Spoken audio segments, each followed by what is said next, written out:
Sub if you new. Hey, what it do? Make the like button blue. Sub if you new. Hello, salutations. What to do? It's Sadot the Gamer, all father Durag Nation. No vibes like scrap. Let's get it. Hola, ¿cómo estás? Good morning, good afternoon. Happy Saturday, Durag Nation. We are back.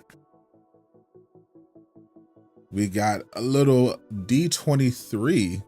It's the second D23 of the year. They're out in Brazil right now. This was on my radar recently because I heard they're going to be showing off some new trailers. They already dropped some gaming stuff earlier for Marvel Rivals. We got our first look at Moon Knight gameplay. So that's pretty cool. But I'm going to be checking out the Marvel panel, which starts in about an hour.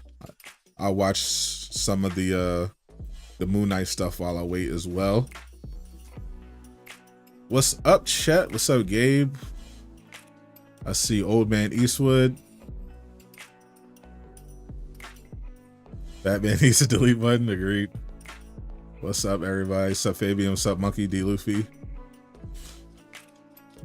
Yep, had to pull out the special Venom background because it is a sad day. I don't know how many of y'all heard, but we lost another legend this year.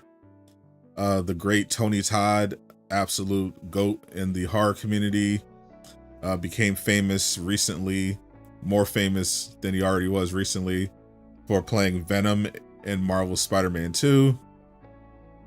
He passed away last night at the age of 69.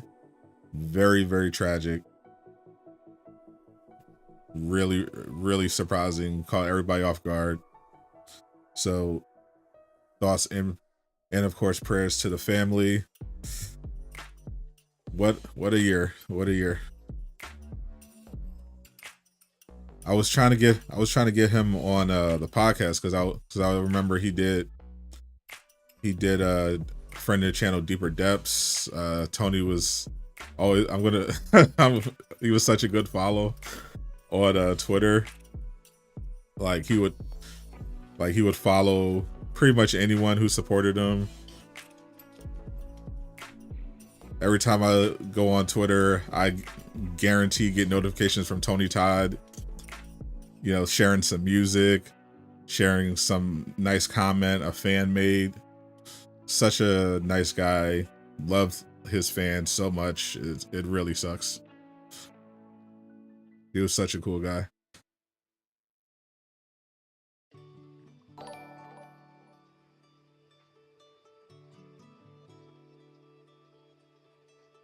Yeah, so passionate. Yeah, I was watching some stories. Yeah, a couple of people I know Joseph Whitty, friend of the channel.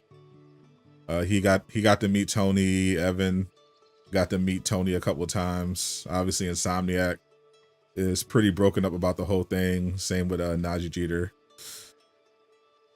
Did not see this coming. That's crazy. Definitely gotta do a Candyman marathon at some point. I was actually going to play Spider-Man 2. My PS5 Pro just arrived. It was supposed to be here a couple of days ago.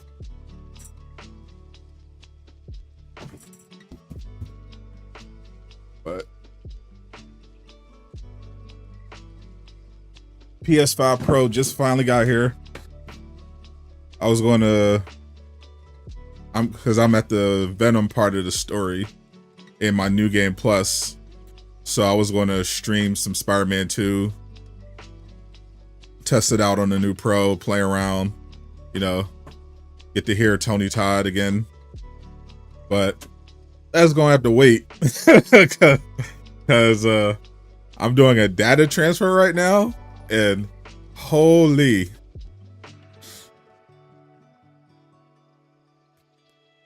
I thought it was going to be like easy, like on my PS4.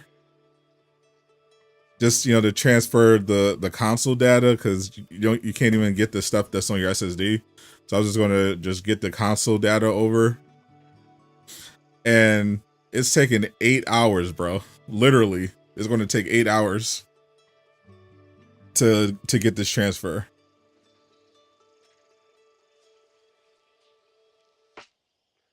It's actually insane.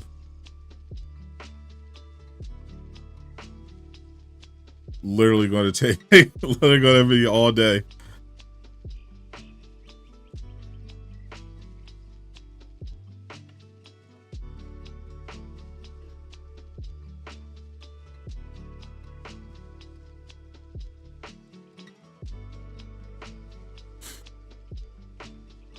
I think we'll get the Fantastic Four First Steps trailer. From what I've heard, we're getting Daredevil Born Again trailer. There's supposed to be something for Thunderbolts and some Friendly Neighborhood Spider-Man as well. Kevin Feige has also been talking, so we'll go over some of the news. Then we'll get into the Marvel Rivals stuff as well. Kevin Feige's been chatting. According to him, X-Men are key to the MCU after Secret Wars. He also confirmed that Miles Morales is going to come to live action after the third Spider-Verse film. That's when they're going to bring him over. I think Beyond the Spider-Verse is supposed to come out in 2025.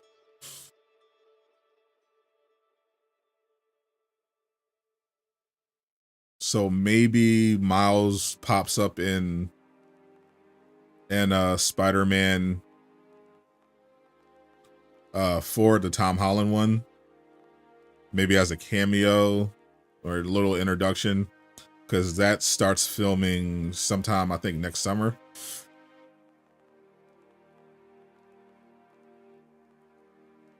It's a Moon Knight trailer. Yeah, there's not very surprising. I covered it in my last Marvel Rivals video. IGN's doing coverage of Marvel Rivals this month, and they showed off officially, they showed off Moon Knight. They teased him in the last trailer, in the last gameplay showcase, and they just showed him off.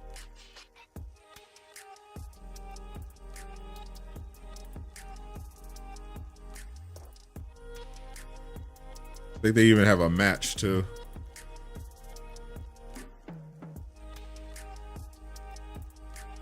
But Moon Knight looks pretty sick.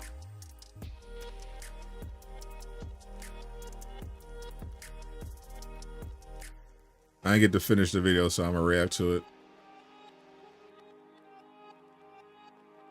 I'm still all about Psylocke, but Moon Knight looks pretty crazy.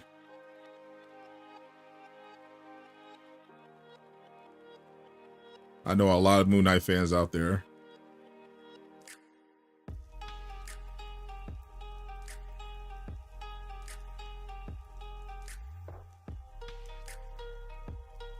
Its basic attack projectiles have travel time, necessitating players to anticipate enemies' movements for maximum damage, demanding acute situational awareness. While Moon Knight's two modes of attack might seem like harmless little dart, with the right execution, Moon Knight possesses devastating area damage potential. Let's bring this back a little. So this is IGN first, so the whole month IGN gets to drop some exclusive Moon Knight stuff. Storm's your fave. I really wanted to love Storm. I could not get into her. I could not get into her gameplay at all during the beta. It just did not click. As much as I wanted Storm to work, was not feeling her. Really liked Namor and Rocket though. Venom, of course, was pretty great. We recently had an exclusive trial of the new hero Moon Knight in Marvel Rivals. Moon Knight looks crazy very though. good at causing area damage. His string attack methods, the left and right mouse buttons, unleash a deadly dance of ricocheting darts, while his Unk's unique gathering effect amplifies the damage dealt to Spider-Man 4. Yeah, it's coming. Yeah, it's right in between Secret Wars and Doomsday. Yeah. His high mobility. Yeah, I was covering that in my video. With how we see him in the comics. His good There's definitely a possibility high position and finding the it'll take place on Battle World.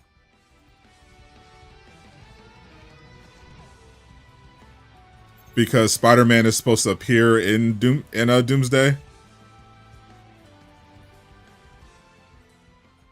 Bounce and glide are So that movie might be crazy. keywords in Moon Knight's skill set. The former Looking forward to Bucky. Yeah, he looks great. Attack methods and attack range, including the normal attack, crescent dart, and the right mouse button. Yeah, your best streaks of Venom. Yeah, that sounds about right. Between nearby enemies and cause damage multiple. Yeah, his overhealth was completely OP. He's gonna have Iron Man be your main. You're leaning towards Moon Knight now. Right now, I'm definitely looking to main Psylocke, but I'm gonna definitely try out all the new characters because I didn't get to play as Bucky and Captain America yet. A very valuable feature is that the player only needs to shoot at the Unk's position. Then the dart will automatically ricochet to attack enemies. So I'm gonna try to get everybody in. Causing the same damage as a direct. Punisher's your man. You're probably gonna switch to Bucky. If enemies are close enough to each other, the dart will ricochet again. 1v1 duels don't truly. Bucky not only looks better in Punisher, when he wields his E key ability, which boosts long he kind of counters Bucky. Him and Cap kind of just destroy Punisher. Especially Cap. Or protected by shields.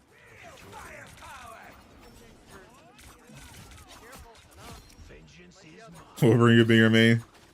Keep in mind, both they haven't revealed Wolverine, but I'm sure he'll be there eventually. Players to anticipate enemies' movements for maximum damage, demanding acute situational. This might be the last new character they add before launch, though. Attack might seem like harmless little dart. With the right execution, Moon Knight possesses. What's up, Alina? Area damage. So I work. Launch day is vacation. Nice. Moon Knight's unparalleled agility takes. Miller pointed out Hawkeye was in the kill feed. Three common abilities. First up, the versatile rising leap double jump adds height and grace to his leaps, making it a Miller basically gave me the rundown on what characters to expect. Moon Knight can shoot a grappling hook to swiftly. So let's just say we're going to be okay when it comes to new characters. In the blink of an eye, and when he takes to the skies, Night Glider becomes his ace in the hole. By holding the left shift key, Moon Knight. Yeah, I don't know about Daredevil, but I'm sure he'll be there eventually. This move not only provides a tactical overview of the battlefield, but also allows him to pinpoint the precise moment and location to unleash his Ankh. His ultimate ability, Hand of Honshu, is his ultimate looks crazy. AoE ability. When activated, Moon Knight will raise Ankh, and a circular. That's going to be so annoying. in the front of the character. At this time, pressing the attack key will immediately fly out from the rift, calling down. This is nice chatting on the podcast. I appreciate you watching. All enemies within the effective range. Yeah, I'm just waiting for the Marvel Studios panel to start. I already had the Marvel Rivals panel earlier this morning. I'm waiting to see some new Marvel Studio trailers. I want to see the Daredevil trailer.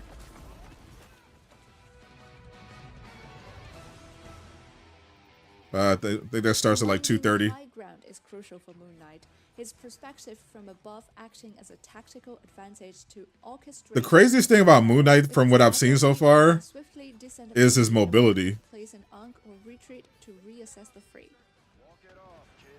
Like his ability to so quickly hit the high ground is actually going to be really tough.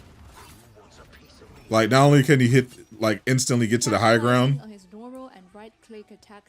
he can attack you from behind a corner because of his Ankh. because it ricochets. His E-key ability leaves no corner, whether behind Doctor Strange's shield or within the recess. Like he's a hard counter for because a lot of people tend to bunch up, hand of Hongshu feels like embodying and he just like punishes you for it. Nightfall, a shadow draped over the battlefield that spells doom for those caught in his moonlit grasp. This sense of omnipresence is both exhilarating and formidable, cementing Moon Knight. Yeah, they're announcing a bunch of stuff today. Of Marvel Rivals. IGN First will release more new information about Marvel Rivals in November. So as soon as the panel starts, from what I've heard, they're gonna be talking about it, and then I think they're gonna upload the trailers on Twitter.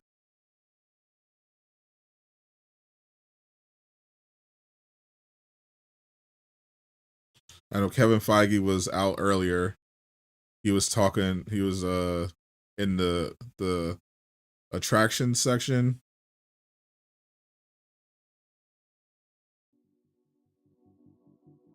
and he was talking a little X-Men. He was talking a little Miles Morales. It's a good time. Yeah, we're definitely past due for a Daredevil game. I'm legit surprised no one's tried to make one yet, with how popular he's been.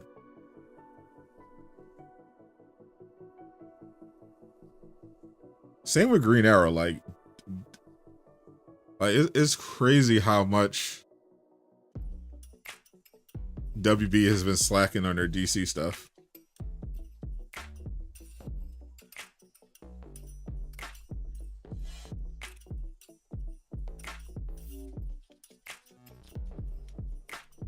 Bucky, Moon Knight, and Psylocke, they've been showing this pretty much all duelists lately.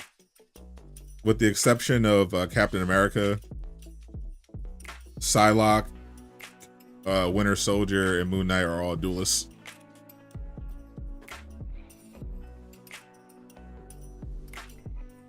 Yeah, I saw they canceled Daredevil game. It's a shame. I think they're scared. That's the thing, though. WB is just, I don't understand how they just missed like the basic stuff. Like how is it 2024 and they're just now talking about licensing out DC to make new games? Like how have they not been doing that this whole time, bro? Like that doesn't even require any risk. You're literally just accepting money from somebody and they go develop the game. Like how is this so complicated, bro? They could have easily looked at what Marvel did and said, okay, we're gonna undercut Marvel by offering studios a better licensing deal so that they are going to want to develop DC games instead of Marvel games. Like this is not complicated at all, bro. They're just being dumb. You get all the benefits of DC games without having to take on any other risk. Like this is crazy to me how these people make so much money and have no common sense. You can't tell me that over the last 10 years nobody wanted to make a DC game. Like come on. Nobody, like really, like they showed that there's a market for something. Like that's how we got the Arkham Shadow VR game. Meta reached out and said, hey, we want to do a Batman game for the Quest. Like I'm sure there are tons of people over the last decade who had an idea for a DC based game. Like what are they doing?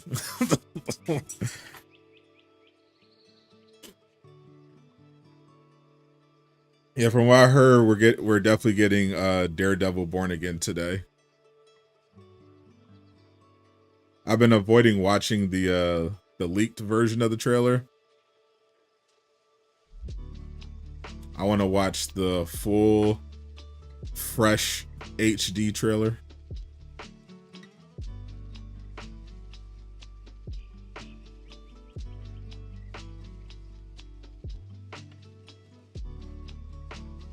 Ooh, what's this?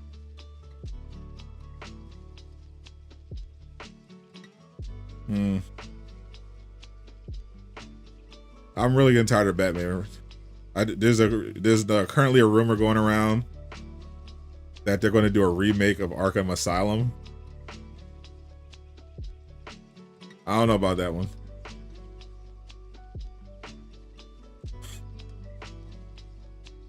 Seems like apparently it's coming from a questionable source,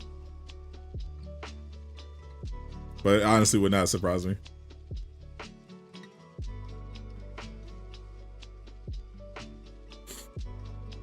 They made it very clear that they are all in on Batman.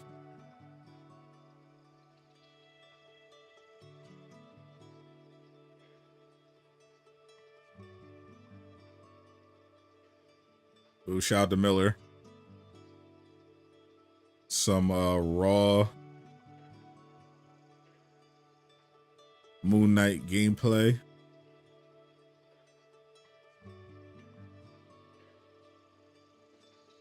From a full match.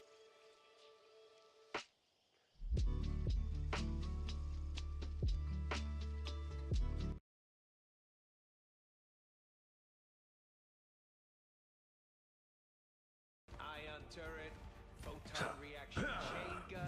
Better stop that vehicle. Shout out to Miller. 30 seconds. Stay strong. A talking raccoon's got better guns than me.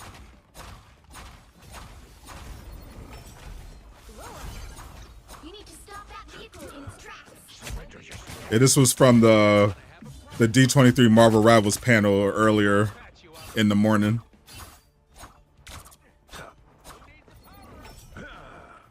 I love his suit. His suit looks crazy. All right, that feels better. Yeah, that double jump and the glide is crazy.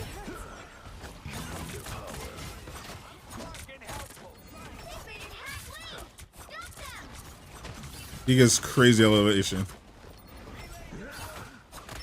Yeah, Batman, he didn't just jump, he double jumped. He can double jump. And glide.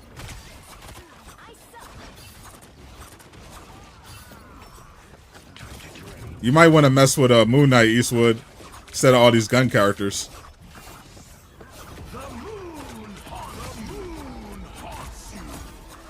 I love the voice acting too. Like, look how high he could get so much air. Look at that. That's so cool.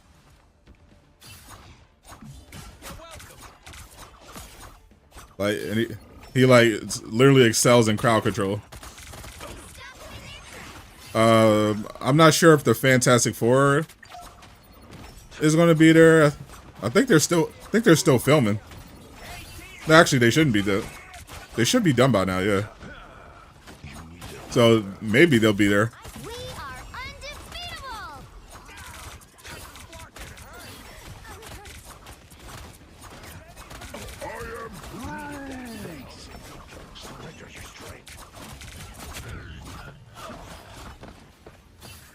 Moon Knight, the Batman. Not really. Back where I started. Daredevil is more like the Batman. He stopped them in their tracks. You know, he's got a respectable job by day, punches bad guys in the face by night. Human. Moon Knight is supernatural and kind of out of his mind.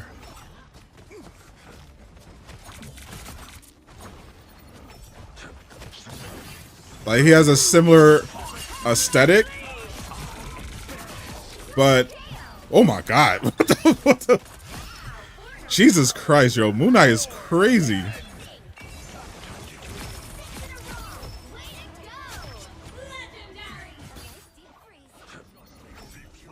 Depending on nobody asked you, Jay.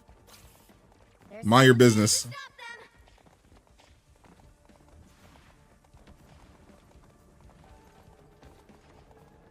What's up, Bruno? He's Dr. Fate and Batman, and yeah, basically, yeah. Dr. Fate combined with Batman with Deadpool's mental stability.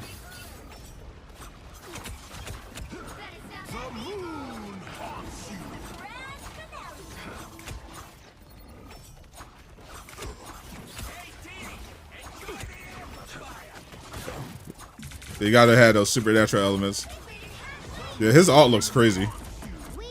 Doing Roger Clerk Smith as definitive voice for Batman now. Yeah, that's probably what's gonna happen from now on.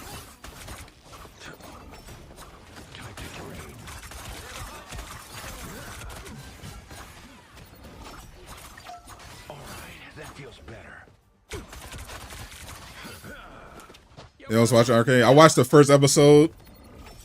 It took forever for him to add it to Netflix, but yeah, I watched the first episodes. Really good. Can't wait to watch the rest, but I had to set up my PS5 Pro, which unfortunately is going to end up being an 8-hour process, including when you include the data transfer.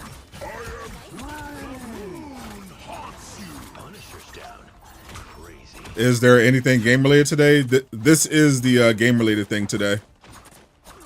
This was from the D23 Brazil panel this morning. All right, that feels better.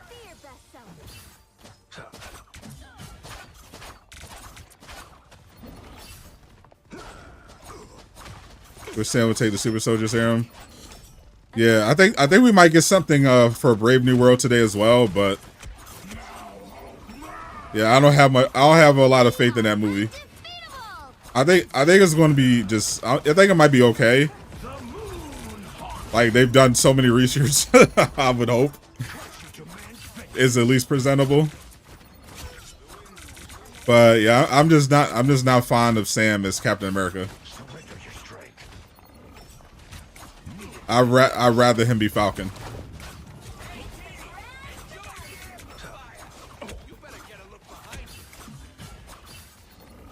How likely is the WB Games Montreal a Superman game? I don't know, probably 50-50. Excited for Red Hawk, that's it. I'm not really excited for Red Hawk. I'm excited for John Carlos Esposito. And I like Sam, but yeah, I think this movie might end up being pretty mid. Thunderbolts looks okay though. Is that allowed? Whatever I say goes.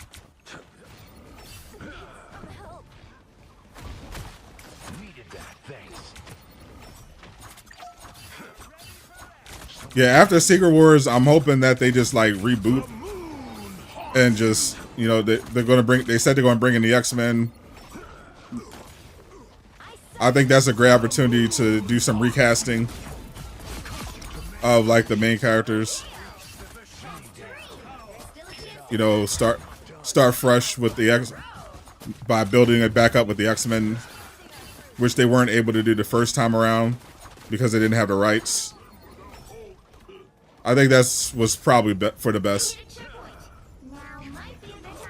Heard they were still reshooting. There's no way they're still reshooting. like they can't. I don't even know they can. They basically reshot the entire movie. Like they basically did the whole movie over again. They can't do it. They can't possibly do many more reshoots.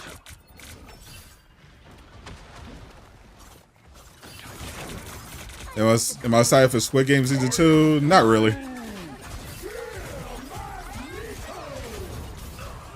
I'm only excited for planned sequels.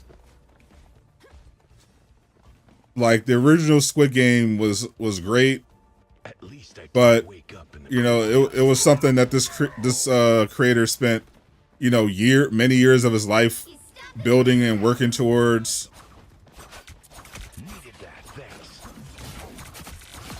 It had a nice resolution.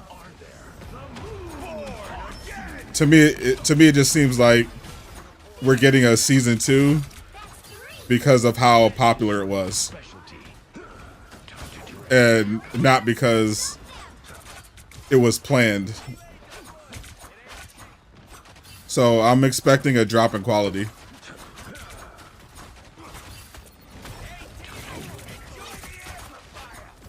The distribution rights, that's what I heard.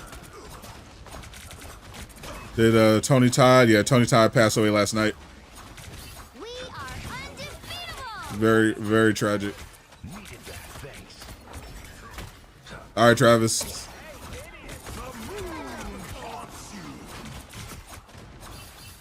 That's what you read too. Reshoots up to 12 weeks before release. Yeah, Brave New World might be cooked. I'm hoping. I'm trying to look on the bright side because it sounds like those mass reshoots were ordered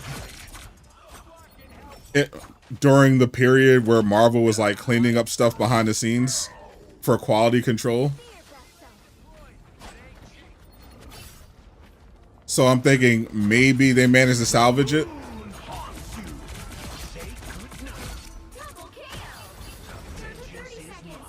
Because I think this was around the time where someone looked at Daredevil Born Again and said, "Oh, this is complete garbage. Fire everybody and start over." So I'm thinking like this was like during the quality control phase, and they because I heard Brave New World tested really poorly. So I'm thinking like they just looked at the testing and said, "Okay, we're just doing this again."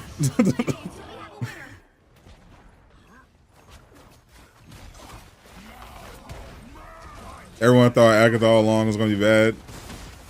Yeah, it was a very surprise. It was a very surprising. Wake up in the crazy house again. Out of all the Disney Plus shows, Hey team, enjoy this is one of the few where it's like generally took you off surprise. Time to drain. Like the problem with the other ones is that you expected them to be good, and then they weren't. But with Agatha all along, we expected it to be awful, and it ended up being really good.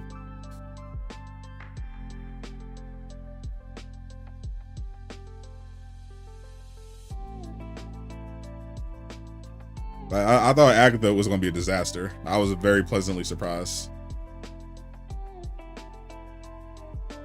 Penguin finale smart. Now Penguin, now that's a show. Yeah, Agatha's not obviously not on the level of Penguin. Penguin is like actual cinema.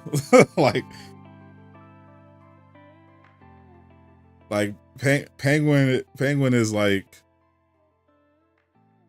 Game of Thrones award level before it fell off award worthy. I thought it would be good, but yeah, that was another one that I didn't think would be that good.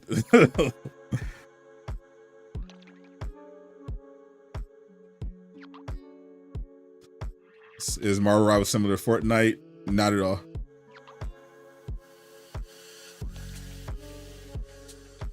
Gonna miss his Venom voice, especially the Venom games that are happening. Yeah, fortunately they still have a bunch of recordings, but yeah, that's brutal. He is like an amazing Venom. He has my favorite Venom. Steve Bloom does a surprisingly good Venom.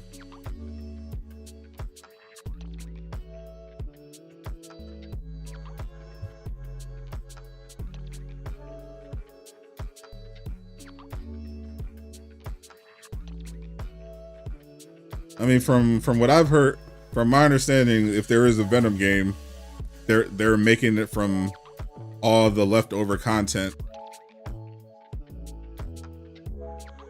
that they had from Spider-Man 2.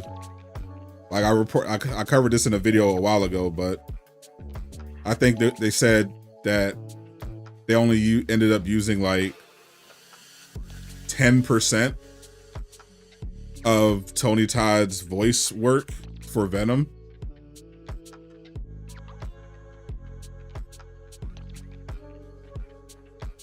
which is pretty crazy when you think about it.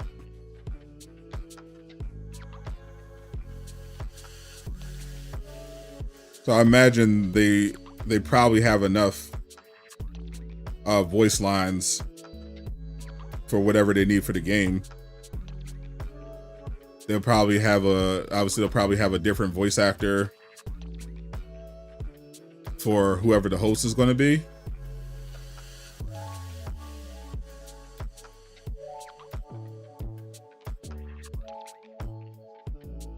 Less than 30 minutes.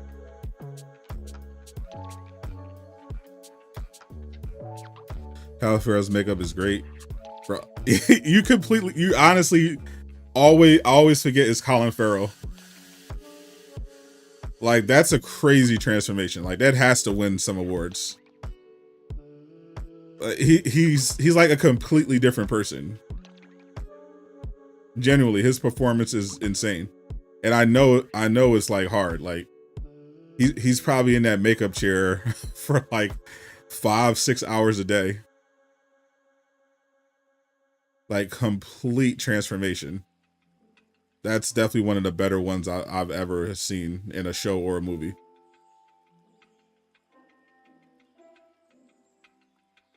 Bugs Life 2, yeah. Disney's going crazy on the sequels. They're doubling down. I think I might tap in for Moana 2. I did enjoy the first one.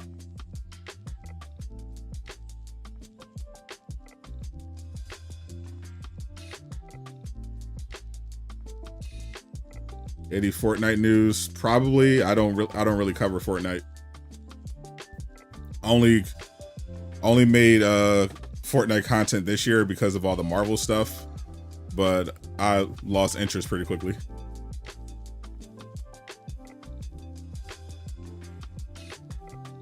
Appreciate you, Drizzy. Am I excited for Last Ronin? I don't think it's coming out. I don't. I'm waiting for a sign that game hasn't been canceled yet, and I have not found one.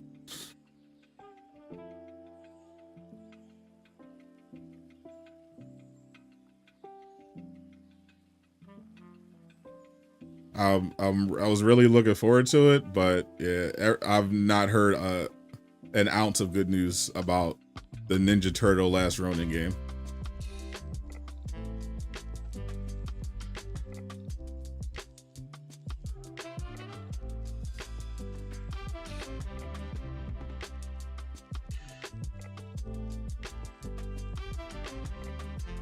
Ooh, we got some more Miller drop with some more Moon Knight gameplay. Love to see it.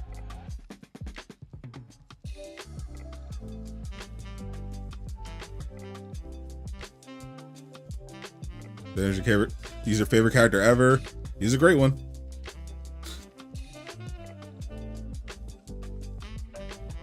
Yeah, this is wallpaper I found on the internet. I think Wonder Woman. I don't know if Wonder Woman will be at the Game Awards. I know that it needs to be at the Game Awards. If what I heard about them targeting 2025 is true, then Wonder Woman has to be at the Game Awards. I unfortunately did watch Venom: The Last Dance. I mean, it wasn't as bad as, Let There Be Carnage, which isn't saying much. By no means was it a good movie, but I thought the third act was surprisingly competent, pretty fun. But yeah, it's a pretty weird trilogy. I mean, they resonated with people. There was some genuine, really cool moments between, this version of Eddie and Venom. Obviously not critically acclaimed by any means, but who cares about that anymore? But yeah, they definitely got the quality definitely substantially dropped off. Like, the first one was pretty solid. None of these were exactly cinema, but yeah, I pretty much checked out after Let There Be Carnage because of how badly they fumbled that movie. Like, that could have been so good. What is the meaning of life? Survival and purpose. I don't think Blade will be at the Game Awards. That game is pretty far away. So there's really like no reason for them to give Jeff Keighley all that money just to show off a game that's not even ready.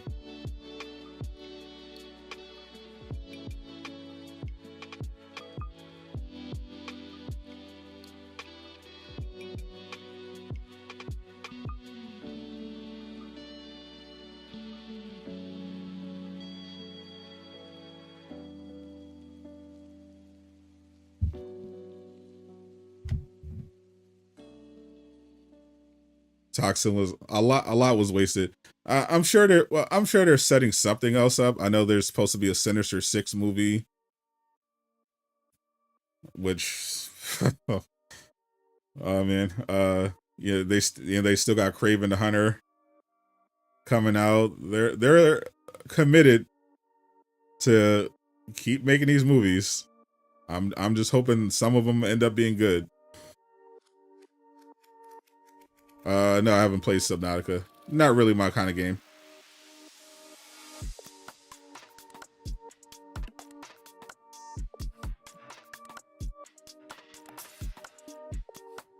Yeah, all the Insomniac, pretty much all the Insomniac games got updates for the PS5 Pro. I'll get to experience them once my my extremely long data transfer process is finished on my PS5 Pro. Says I have 7 hours left.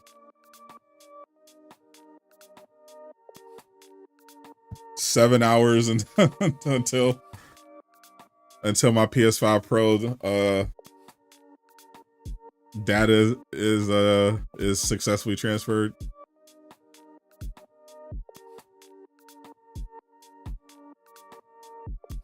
Which is absolutely ridiculous. Rip Tony Todd, indeed. All right, so Miller dropped some more Moon Knight gameplay. Let me take a look at this. I love watching this Moon Knight.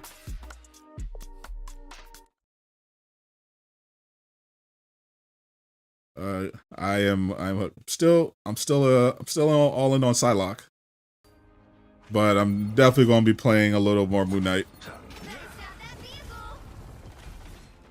The Pro is $700. $740 in my part of America with tax. It just took an hour and 15. How much data did you transfer? And did you use a cable? Because I didn't connect the cable. I'm using Wi-Fi.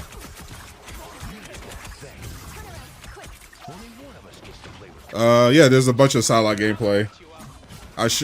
I showed it off in my video the other day.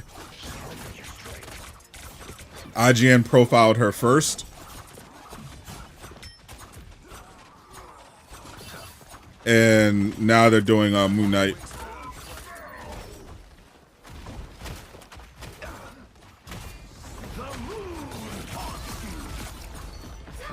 She's definitely my favorite so far.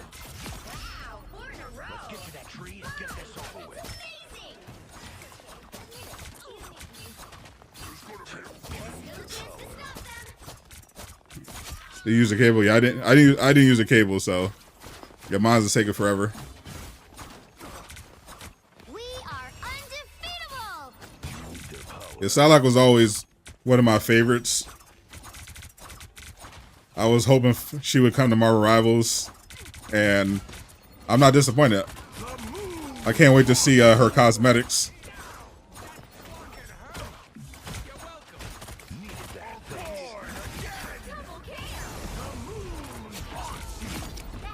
Do you think was as I meant?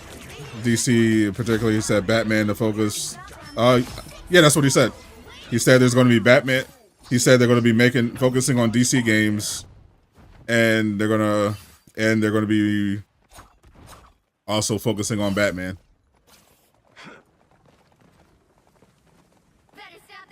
Which was expected because, you know, Batman is their most profitable character, individual character.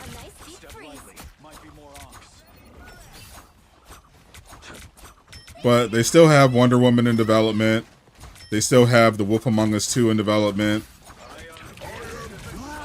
W Games Montreal is working on some stuff. And they're looking to license finally. So the licensing is what's going to be really big. WB's personal strategy is just to focus on those four franchises, but if they're licensing stuff, then it's just a matter of what people want to make. I've never played Halo. Was never interested. Back where I started.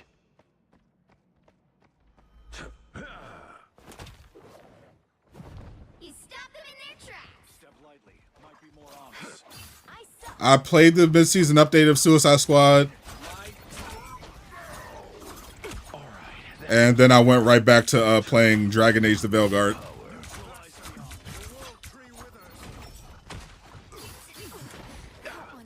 I thought the mid-season update for Suicide Squad was pretty bad by their standards. Like I was expecting, you know, the recycled Brainiac fight, but the recycled gear was like crazy. Like I thought it was cool that they added new tiers of some of the old gear. But the fact that now when you're running these missions, these incursions, you're getting gear from previous seasons is like ridiculous.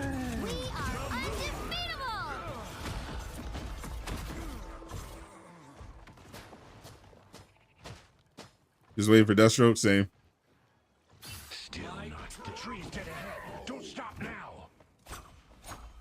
Yeah, I'm expecting the Deathstroke reveal based on the timing. I'm expecting the Deathstroke reveal for end of December.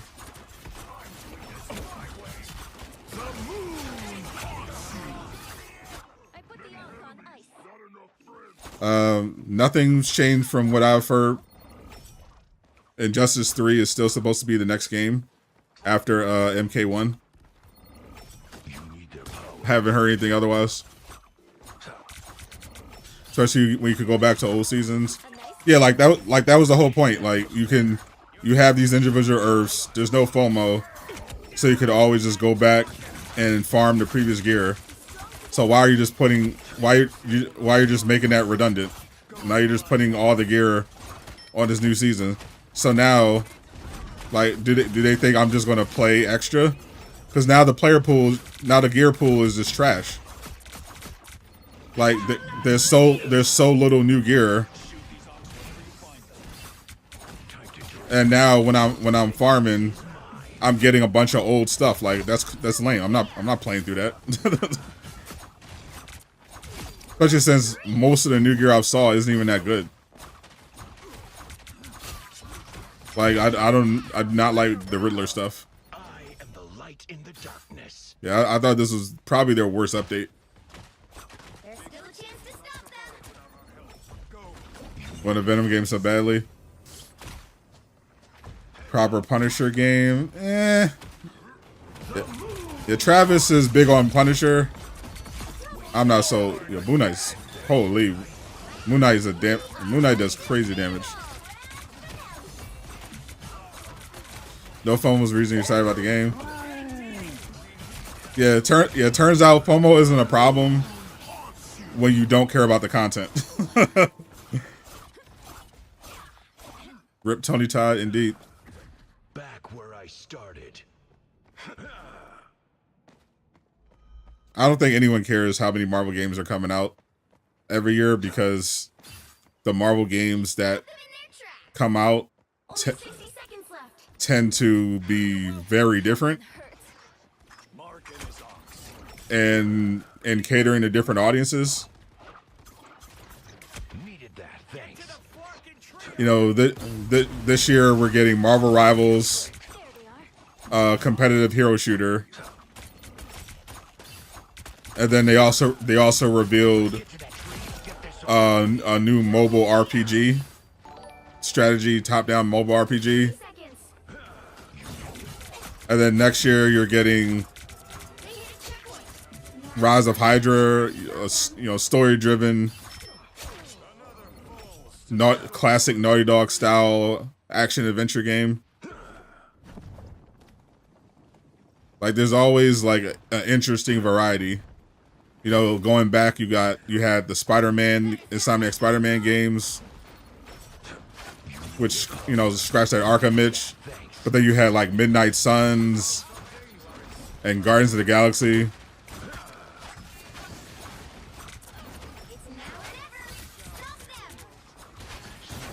Yeah, that's the cool thing about the Marvel games.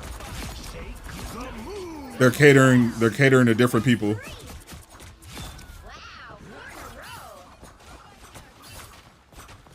What's the first game I'm going to try on the Pro? I'm going to try Spider-Man 2, because I was originally planning to stream that first. So I want to make sure everything works. I've been playing a lot of Dragon Age: The Veilguard offline. I'm enjoying that. I really want to, because I've been putting it off because I only played the first 2 hours. But I heard that and saw that Final Fantasy VII Rebirth is basically a completely different game on the Pro. So I kind of just been waiting to dive back into that one. So I think once I'm done with the Veilguard, I'm going to start my Final Fantasy VII Rebirth playthrough and enjoy the improved graphics.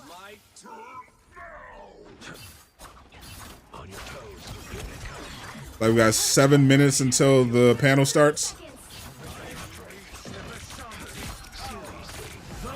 Favorite Marvel game is Little Nightmares.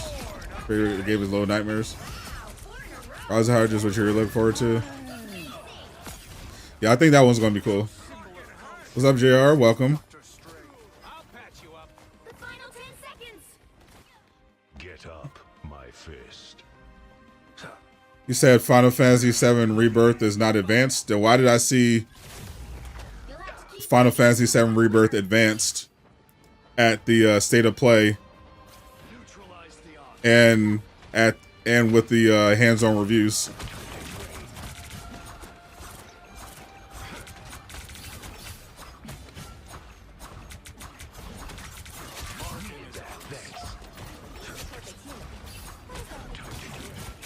Iron Man from EA.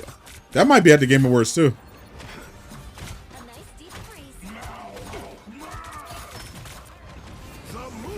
I think we'll find out at the Game Awards.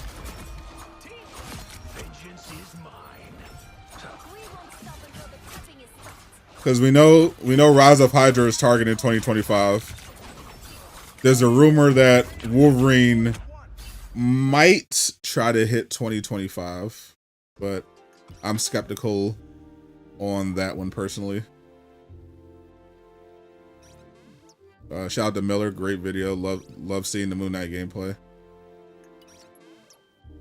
Yeah, I'm personally skeptical of Wolverine 2025, but I've heard that being floated around as a possibility from some people.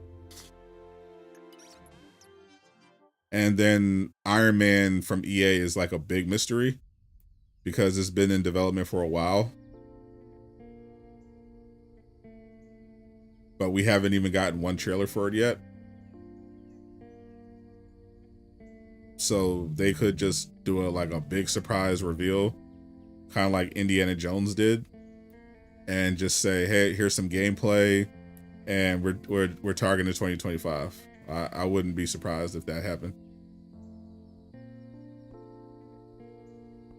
No, they're not rushing out Wolverine.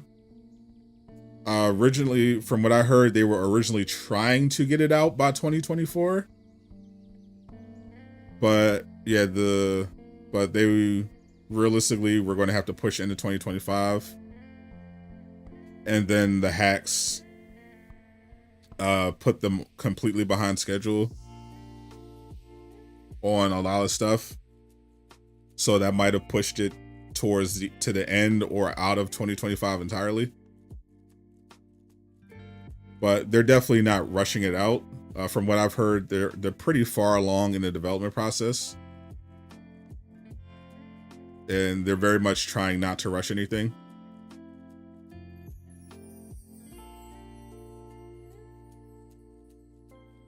GTA 6 is going to eat up so much of your time next fall, winter. It's going to eat up a lot of people's time. That's why I like, that's another reason. It's like GTA 6 coming out at the end of next year. Like, just wait, bro. If you have a game and it's like looking like late 2025, just wait. just wait. Why even put it up with GTA 6, bro?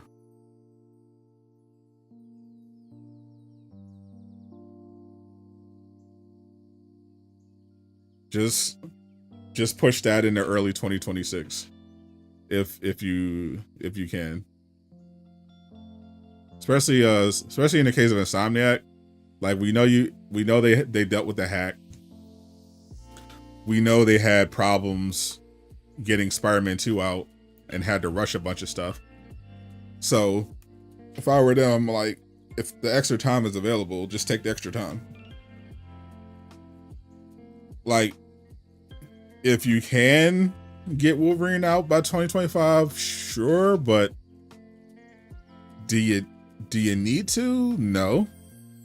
Like, Sony already has a major first party release. Like, they're gonna have a Death Stranding 2, and then they have a major first party release with the Ghost of Yotei. And then I heard there's a rumor of one more major first party release. So it's not like they need it necessarily.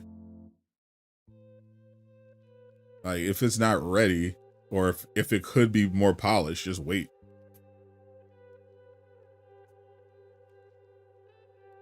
So, Wall, how you doing? It's almost been an hour. We have 2 minutes.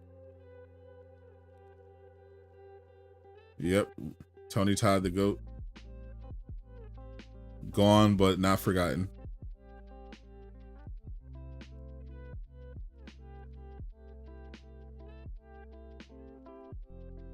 All right, I'm gonna just tap in with a Hollywood handle.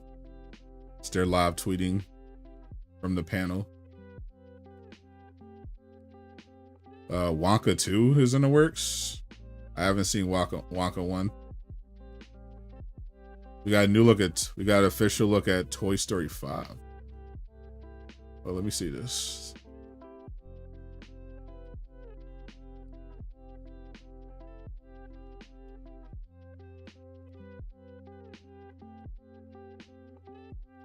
Yeah, shout out to the Hollywood handle. They're live tweeting from the panel. So I'm gonna just tap in with them.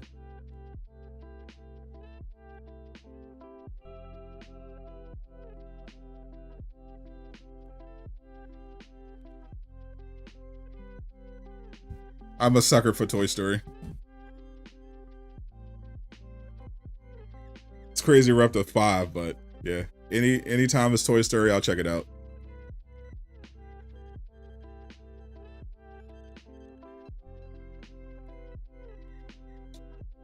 Told you about the rights for Death Stranding. Oh, that's nice. Remember how excited he was about Suicide Squad? You're gonna manage my expectations for games from now on. Oh yeah. In general, yeah, you should always try to manage your expectation for games, because so much can go wrong in the game development process, for sure.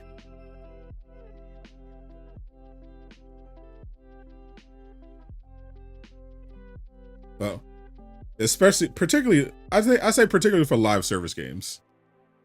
Like if a game legitimately just looks awesome, I'm fine. But if I know it's live service, I'm like, oof. Oh, I had to see. We might have to wait and see on this one. I'll talk about the horror one. I've liked every Toy Story. I don't think any of the Toy Stories have been by any means bad. Like the team that makes Toy Story, the problem is that they're competing against themselves, as far as I'm concerned. Like the Toy Story movies are just elite. They're just elite in a class all their own.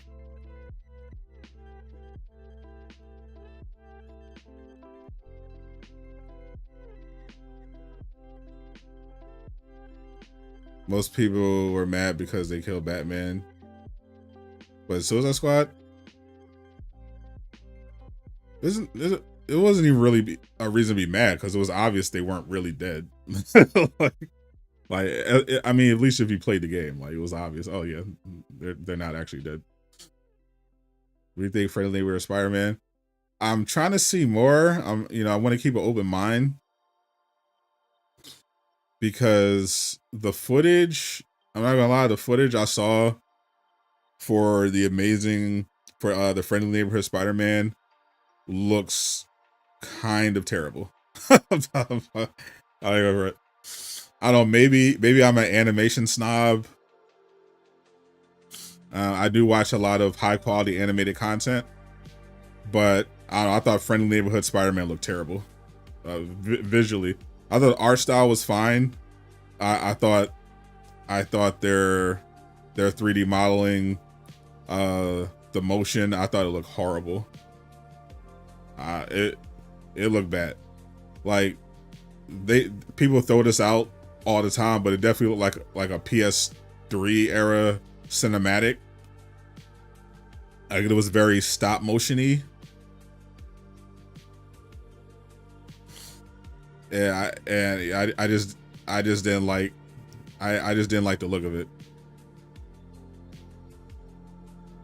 Like it looks like they were trying to do kind of that modernish CG look that you're kind of seeing, like that kind of blends the 2D and with the cell shaded look, but of CG. But I thought it looked bad.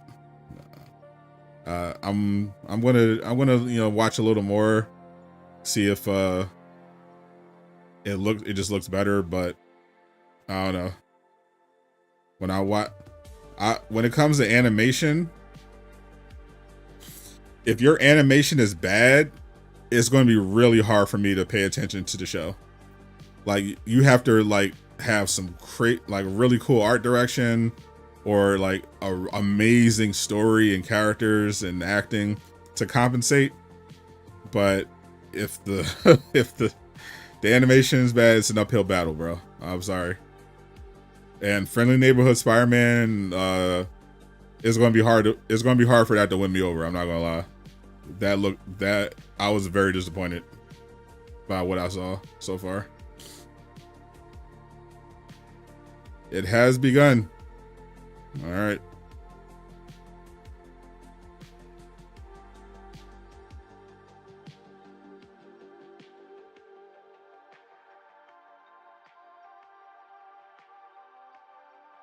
So we're just going to tap in with a Hollywood handle, refresh.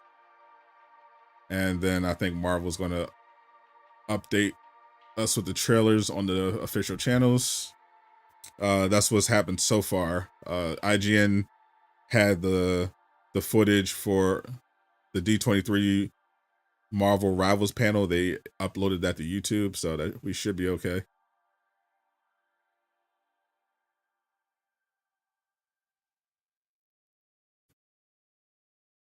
Why don't they make a Monster Inc. sequel? I'm pretty sure they are.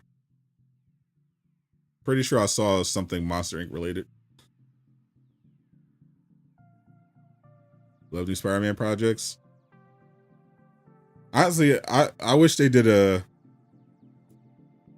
I wish they did what they did for X-Men 97 to the 90s Spider-Man series. Give that one a proper sequel. I'd definitely check that one out.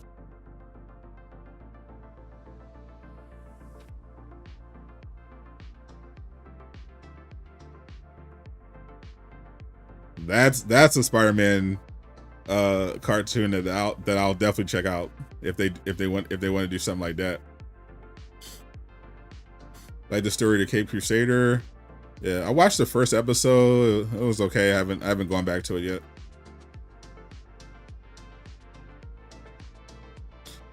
They might put bad directors and writers. I mean, X-Men 97 was goated. I mean, it's a shame that they fired Bo DeMaio, but I thought it was an amazing first season.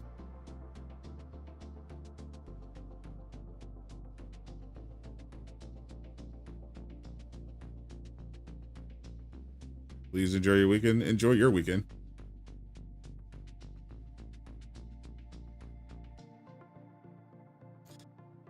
Yeah, that's the thing though. Have they actually followed up on that?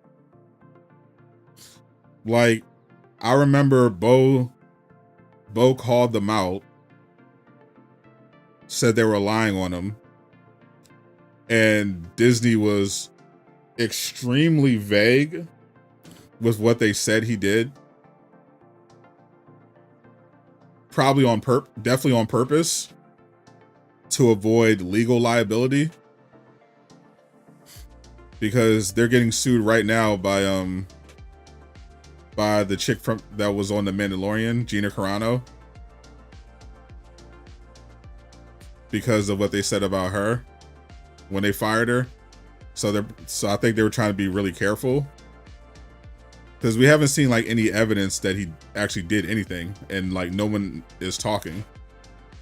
You would think something would have leaked by now, but I haven't heard or seen anything or any evidence that he did anything wrong. Just what Disney said, which was like super vague.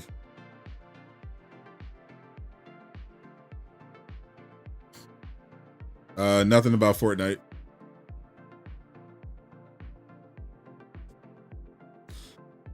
Funny that Marvel held their directors accountable while DC let Ezra go. I mean, they kind of pick and choose with who they'll hold accountable for what.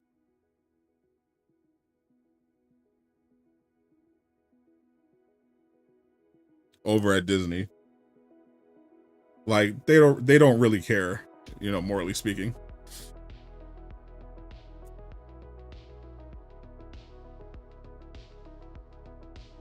Like, they had no problem giving Jeremy Renner work, despite all the allegations against him.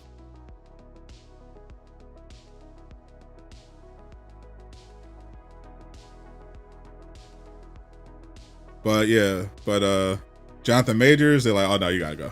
You gotta go. So they're a little selective, if you catch my drift. Yeah. They're not across the board with the punishments with who they throw out punishments to.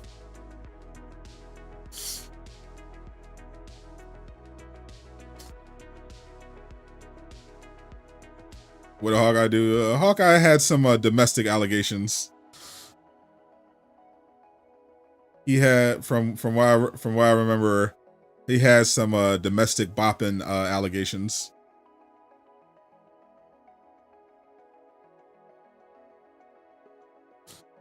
But they make a big deal out of it. They just let him be Hawkeye.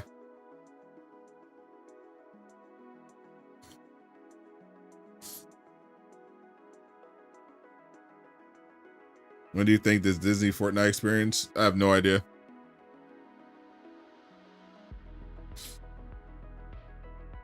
Robert Downey Jr. was wild and crazy. Yeah. To be fair, Robert Downey Jr. had turned his life around. Like, when Marvel Studios hired him for Iron Man, they were basically just taking a chance on him. And like he at that point he completely cleaned his life up. And he proved himself.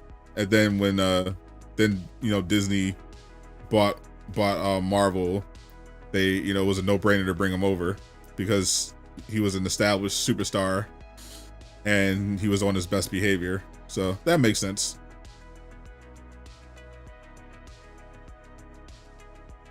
Say they care for themselves, so he saved him. Let me refresh.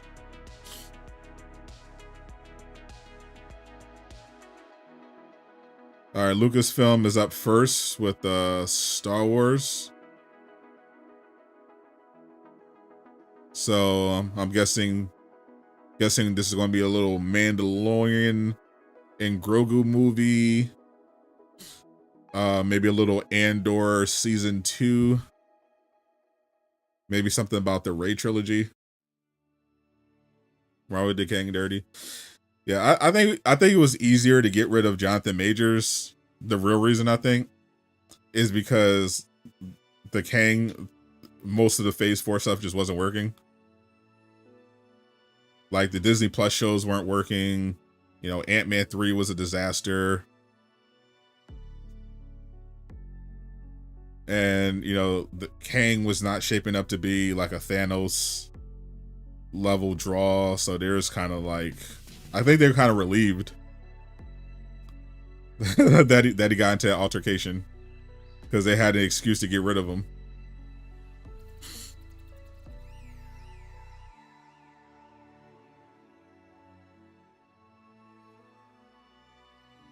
Iron Man was the MCU.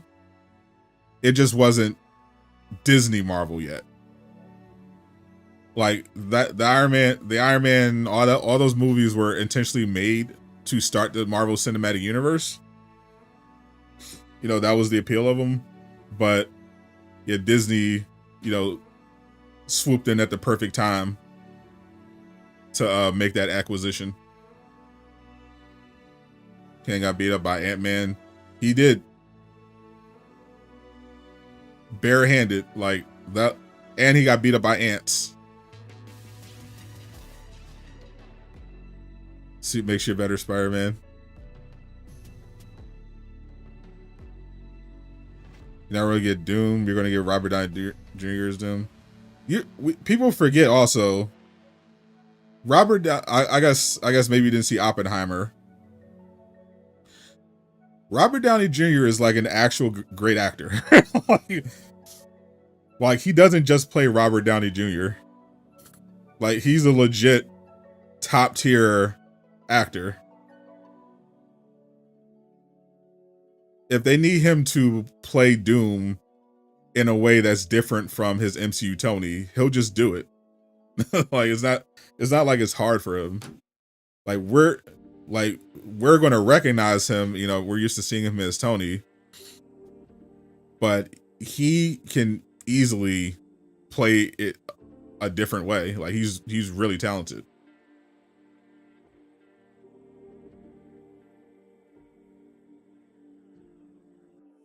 Was the desk removed? I hired and played it. I mean, they were in a desperate situation. Like if it wasn't for Deadpool and Wolverine, they'd be cooked.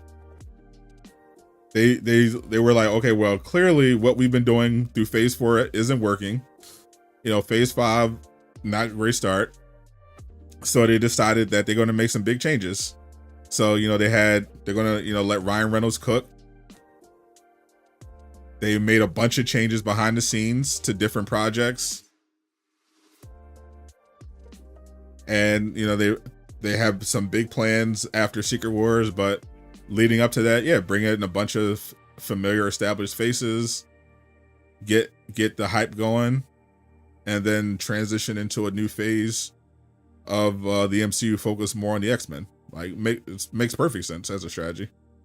Marvel Jesus, till you're 90. Till you're 90. Yeah, I heard Ryan Reynolds was talking. He mentioned that Yeah, first of all, I heard that they're going to be trying to do a lot more with Ryan Reynolds and Wolverine. Ryan Reynolds mentioned that they were like kind of obsessed with Channing Tatum's Gambit. So Channing Tatum might actually be the Gambit of the X-Men for the MCU.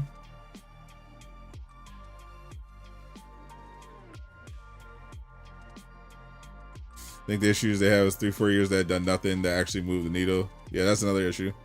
Yeah, I covered this in my Hulk video before. That the rumor was that well, this was from a parent leak. They said that the end of Brave New World was going to set up World War Hulk. Now, obviously, they can't do a 1-to-1 of the World War Hulk storyline because they've already changed so much. You know, like we saw that they brought Mark Ruffalo into the She-Hulk series, and he went off world and came back with his son. Like, they completely botched the whole Planet Hulk storyline.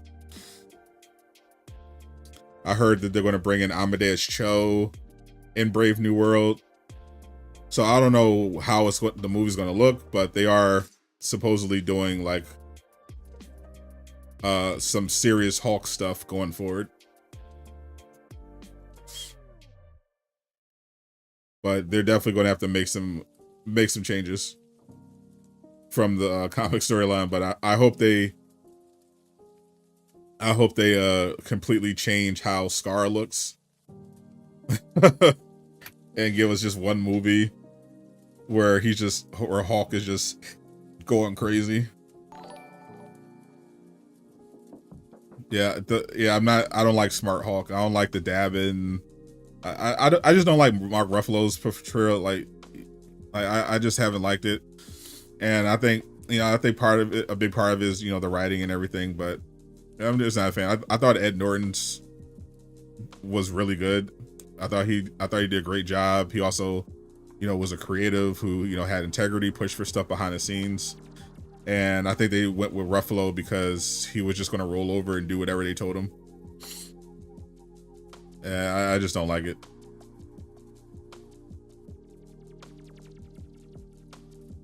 All right, my PS5 Pro finally downloaded one game onto my dashboard. We got Final Fantasy 16. Let's go.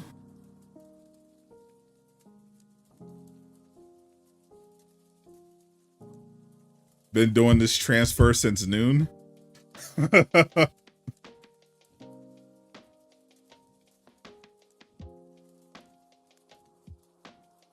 As soon as the stream's over, I'm just going to chill. All right, we got Andor Season 2. Takes place over the course of 4 years. Every 3 episodes, a year passes in Cassian's life.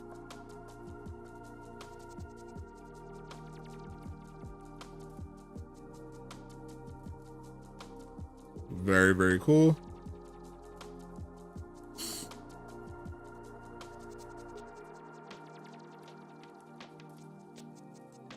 I liked Andor a lot. Despite it not being, a flashy, Jedi story or anything like that. I thought it was really well made. It was just a little dry. A little dry.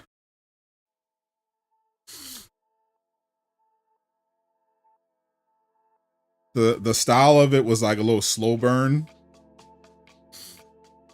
It'll build up to something really good, but they could have cut some of the filler. There's a little filler. Are you going to play the Astro Bot? I got it when it first came out.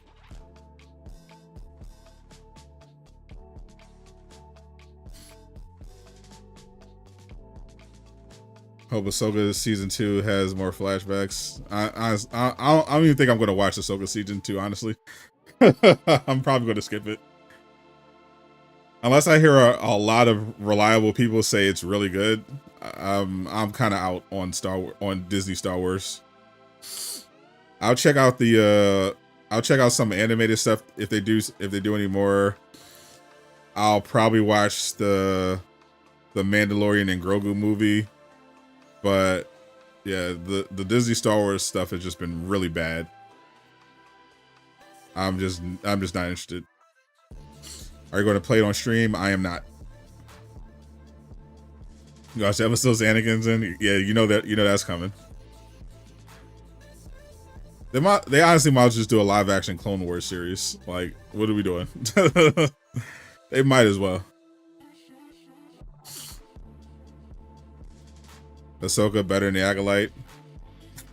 I mean, sure. That's like saying getting shot in the head is better than being set on fire. Okay. Sure. I guess.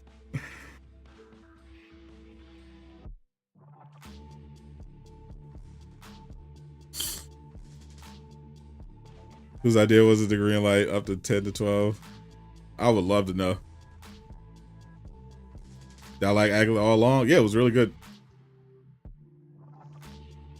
Star Wars just be existing to exist. Yeah, legitimately, they're at this point they're just trying to make back their investment, which is insane that they haven't yet. Like, that's how bad Disney Star Wars has been. They haven't actually made back their initial investment in it. Like, it's been horrible.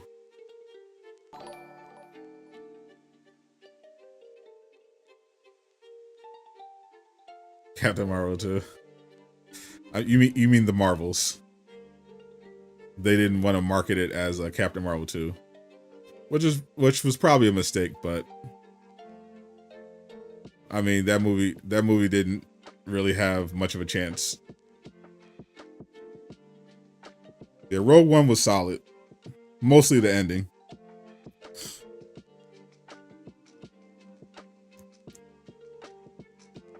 I wouldn't call it like a great movie. I thought it was a really solid movie with a really great ending. The rest, yeah, it's been pretty rough.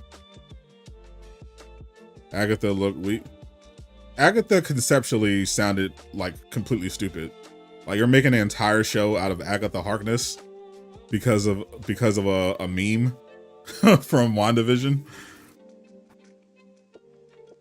Like, that was a horrible idea, but it worked out. Bad Batch is pretty good. Yeah, the animated stuff, consistently the best Star Wars stuff we've gotten has been like animated. The live action content under Disney has just been horrible. Null should be Null instead of Doom. I honestly kind of don't want the Sony Marvel stuff anywhere near the MCU.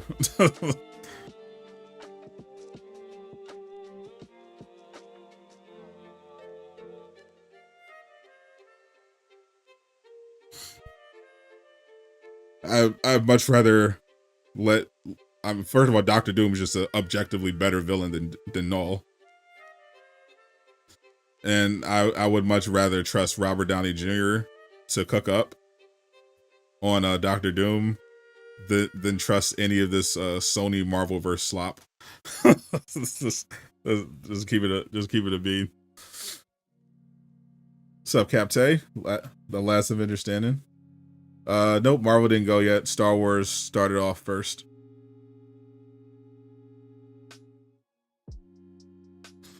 Galactus is the best villain? I don't think so. He stomps Thanos and Doom. Thanos and Doom have beaten up Galactus on multiple occasions. Like, what are we? You're talking about? You're doing some power scaling stuff. I don't care about that. I'm talking about quality of the character. Galactus is not a good character.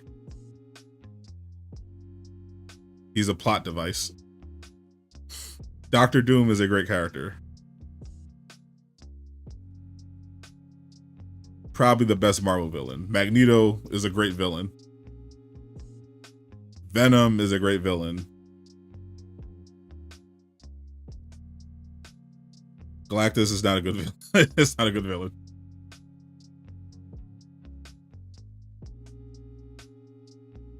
He sounds, bro. Bro sounds like he's 12. So Taladia. Dr. Doom is objectively the best Marvel villain. Yeah. Can't wait for the brand new updates. Yes, sir. Null versus Doom. Theoretically, Doom can like beat everybody. Like, I think Doom literally can. I think Doom canonically has beaten everybody. Actually, Doctor Doom gets pretty spooky if you start diving into his comics. Like, he finds a way to just beat everybody. Yeah, no, it's not wiping Doom out. I'm sorry, it's not happening.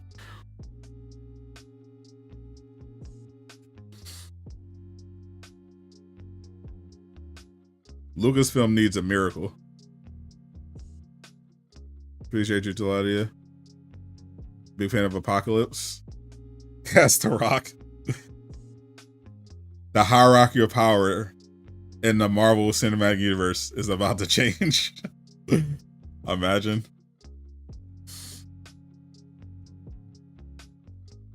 Biggest Marvel. Squirrel Girl. Yep. J Shock Blast swears on it. Squirrel Girl is the best.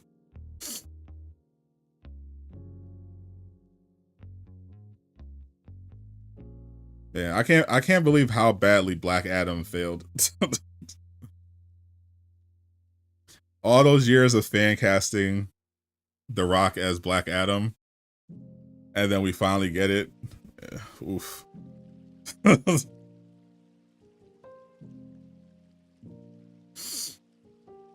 Squirrel Girl is an actual meme character.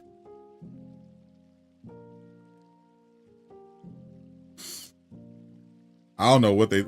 I think they overestimated The Rock's star power. I think that's what happened. They thought they let The Rock cook, and unfortunately he did not.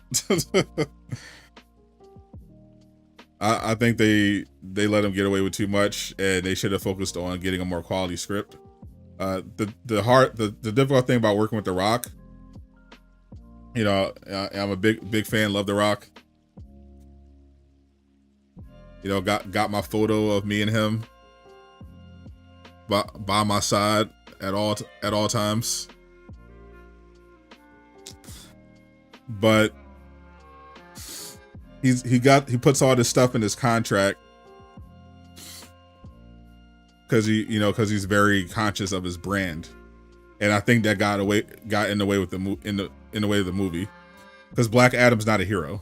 Like, that's not really what he's supposed to be.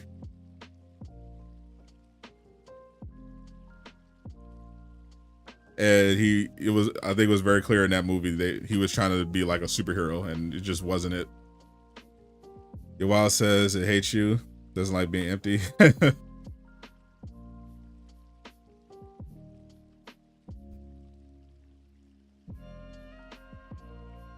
Yeah, I spent a little more than I probably should have this month, but I'm still fine. I'm just trying to build better habits. All right, we got a new trailer for the Skeleton Crew. That one might be all right. Mandalorian Grogu. Everyone's back, releasing in 2026. Got some new concept art.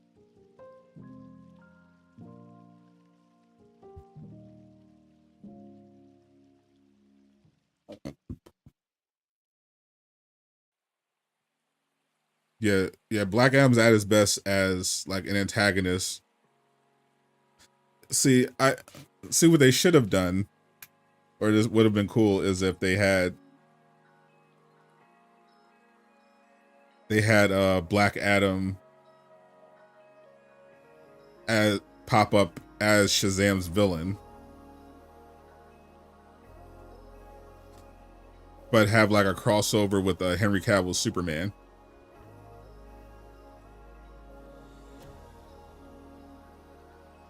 This whole time you thought the Skeleton Crew was a Disney Parks attraction? I mean, it could be. They could still end up doing that. Don't count them out. But yeah, I don't know about the skeleton. I think the Skeleton Crew has like, I think it has like Agatha all along potential, where it's kind of like low stakes, but you know, potentially have some good stuff going on with the casting and the writing. I think it could end up surprising people and being like solid, but yeah, I don't know. When it comes to Disney Star Wars, I'm always extremely skeptical. Well, The Rock plays The Rock. He just plays himself. I think we'll get a Marvel versus Capcom. No idea. Just want a good bounty hunter game. Lobo, the fact that they have just been wasting the Nemesis system all these years is insane. Like I think that might be even more egregious than not licensing out Disney games, DC games more often. The fact that that Monolith develops the Nemesis system and then WB decides to patent it so nobody else can use it, and then never use it is like unbelievable. Like how is that allowed to happen?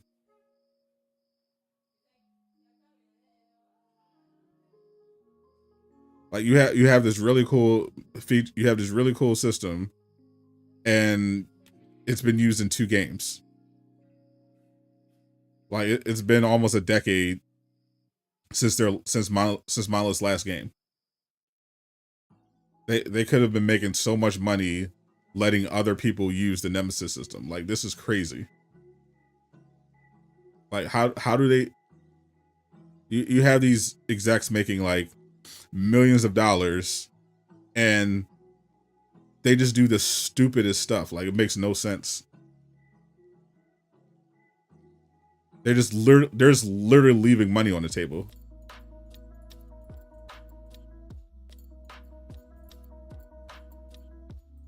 And they're in debt. Like that's what's crazy. Like you would think a company in so much debt would be exploring all the possible ways that they could just make some revenue streams come in. And they just have this extremely profitable gaming division with so much potential, and they just do nothing. they just do the bare minimum. Like it's crazy that they went 8 years in between Batman games just to release a Suicide Squad game and like have nothing else to show for it.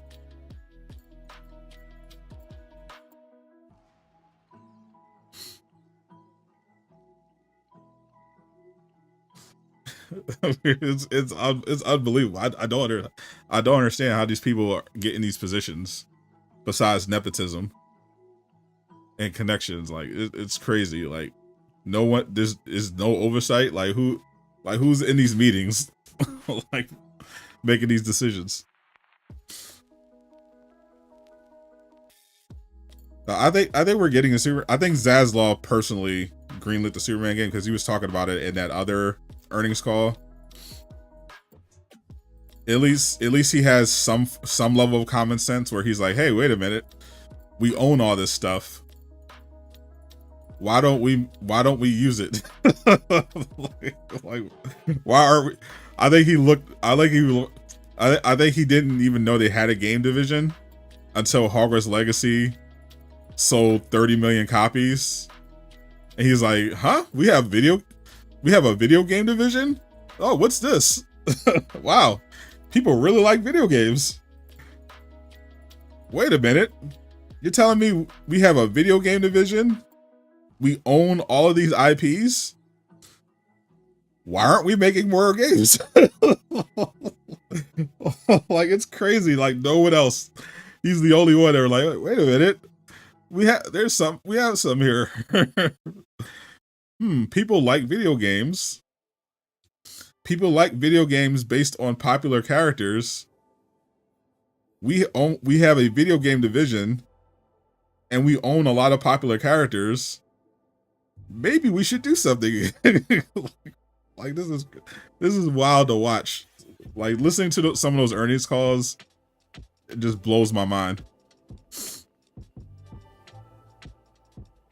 Yeah, I think the WB Games Montreal project might be Superman, but we'll see who ends up taking on that project.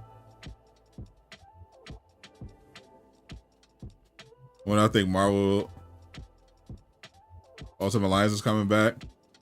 Well, I think the re-release could happen like as early as next year because they're working on Microsoft right now is working and Activision are working with Marvel to get those relisted.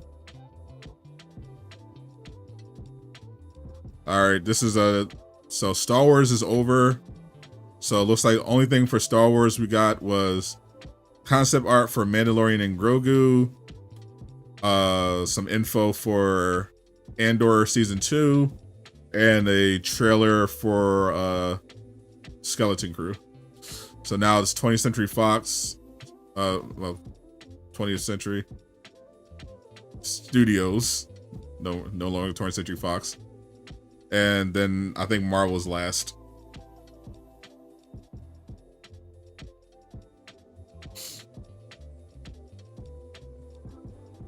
W says, hello, I'm anti-Mr. Krabs. I hate Buddy. Literally. WB has been having an anti-money year. They fumbled the NBA. They fumbled Suicide Squad. Like, this is not been great. But they come back. Yeah, if they're going to relist them, I would hope that they would put them on the PlayStation Store as well. I mean, that would be consistent with a Microsoft's cross platform plan. And I would imagine they would want to maximize the revenue because they're not going to be, if they're going to relist those Marvel games, relisting basically means agreeing to pay Marvel a large annual fee. So I would imagine they want it in as many stores as they can get it. 20th Century Fox is in the void. It's in the upside down. Why Marvel last? Because you saved the best for last.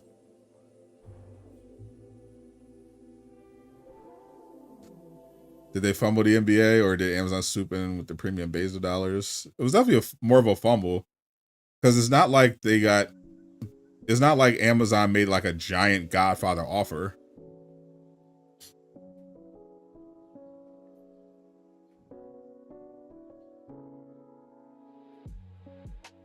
Yeah, Rocksteady is owned by WB. Got a copy of the Moon Knight Ray Steelbook today for $30. Seems like a good deal. TNT wanted to match and the NBA said no. After all the years that they had the NBA, I definitely consider that a fumble. Like if they were handling their business, it should have been like a no-brainer.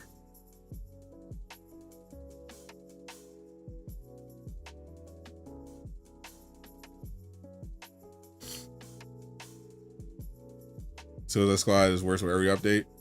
I mean, you're not wrong. At least lately. It definitely improved with each update in terms of some quality of life stuff. But in terms of the content, yeah, it's definitely not been great.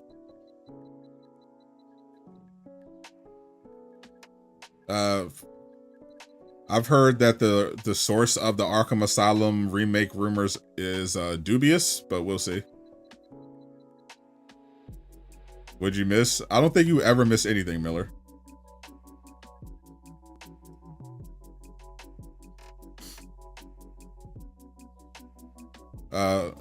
as expected, Marvel is going on last. Star Wars panel was pretty much a nothing burger. Mandalorian and Grogu concept art. Andor season 2 poster. Another confirmation that it takes place over multiple years. Skeleton Crew trailer. And now they moved on to 20th century.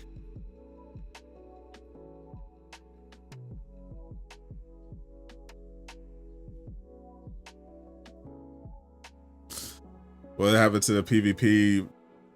Yeah, that Suicide Squad PvP mode is definitely definitely canceled. There's no way that's coming out. The Andor season 2 late launch need air. Fair enough. It's pretty hard out here to be a Star Wars fan, not gonna lie. Alright, Avatar, Fire and Ash. Okay. I don't know. I watch just all the Avatar movies, but they're mainly just for the visual spectacle. I didn't think Weird Water was particularly good, but it looked like unbelievable. You're afraid to become an Avatar fan? It's not that bad. Like you don't have to think too hard. You just look at the pretty stuff, like, and it's pretty. Like, yeah, visually the best you'll ever see. Like it's crazy. I think with Way of Water, the more you know about film production, the more you'll appreciate it, because water is like actually really hard to do visual effects wise, and it's legitimately like astounding the technical feats they're able to pull off. The plot though just, you know, sucks, but people aren't watching these movies for the story. Here's the Suicide Squad gets offline mode. That's what I hope. That's the one thing I'm expecting them to do. Like, I don't expect them to do the PvP mode. Like, that, to me, to make that work, that requires a level of investment that they are simply just not going to get, because everyone's moved on to a new project. But if Redfall can do an offline mode, they sure can.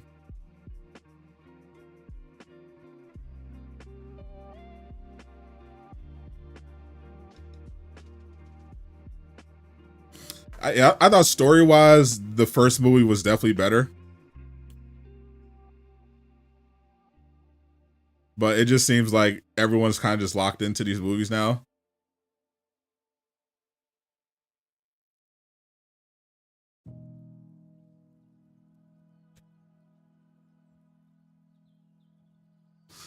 As long as it looks pretty, like they'll come back. But I do hope James spend a little more time on the script for this next one.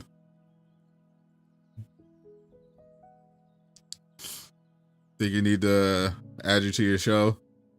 If I add you, I have to add someone of darker complexion to balance it out.